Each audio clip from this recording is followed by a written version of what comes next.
સુરતના Kapodra police station ખાતે આવેલા બ્રિજ ઉપર ખાડા પડવાના કારણે સુરત મહાનગરપાલિકા દ્વારા ખાડાનું સમારકામ કરવામાં આવી રહ્યું છે। અત્યારે કામરેજ તરફથી આવતા બ્રિજના કોર્નર ઉપર સ્વામિનારાયણ મંદિર પાસેથી બ્રિજ બંધ કરી દેવામાં આવ્યો અને વાહનોને નીચે તરફ ડાયવર્ટ કરી દેવામાં આવ્યા અને નીચે સિગ્નલ 30 સેકન્ડનું હોવાના કારણે બ્રિજ ઉપરથી જવાવાળા વાહનોને નીચેથી પસાર થવાથી મોટો ટ્રાફિક જામ સર્જાયો હતો।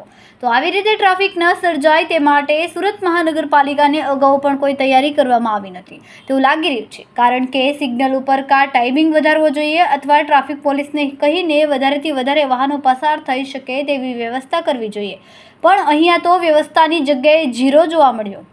કેમેરામેન સેનિલ વિરાણી સાથે વિશાલ છેઠા, માનવ પ્રભા ન્યૂઝ, સુરત।